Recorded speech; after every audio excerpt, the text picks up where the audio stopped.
ابو اسامہ نے بیان کیا، ان سے عامش نے، ان سے ابو صالح نے، اور ان سے حضرت ابو سعید خدری رضی اللہ عنہ نے بیان کیا کہ نبی کریم صلی اللہ علیہ وسلم نے فرمایا کہ اللہ تعالیٰ قیامت کے دن فرمائے گا، اے آدم علیہ السلام عرض کریں گے، میں اطاعت کے لیے حاضر ہوں، مستعد ہوں، ساری بھلائیاں صرف تیرے ہی ہاتھ میں ہیں۔ اللہ تعالیٰ فرمائے گا، جہنم میں جانے والوں کو لوگوں میں سے الگ نکال لو۔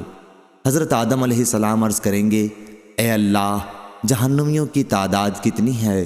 اللہ تعالیٰ فرمائے گا کہ ہر 1000 میں سے 999۔ اس وقت کی ہولناکی اور وحشت سے بچے بوڑھے ہو جائیں گے اور ہر حاملہ عورت اپنا حمل گرا دے گی۔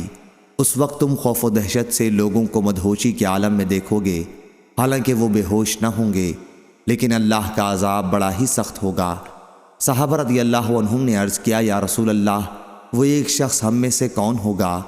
حضور صلی اللہ علیہ وسلم نے فرمایا کہ تمہیں بشارت ہو، وہ ایک آدمی تم میں سے ہوگا اور 1000 دوزخی یاجوج ماجوج کی قوم میں سے ہوں گے۔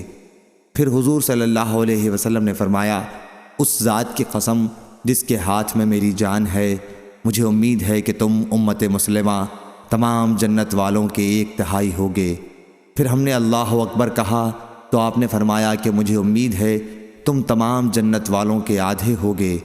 پھر ہم نے اللہ اکبر کہا، پھر آپ نے فرمایا کہ محشر میں تم لوگ تمام انسانوں کے مقابلے میں اتنے ہوگے جتنے کسی سفید بیل کے جسم پر ایک سیاہ بال، یا جتنے کسی سیاہ بال کے جسم پر ایک سفید بال ہوتا ہے۔ صحیح بخاری حدیث نمبر 3348۔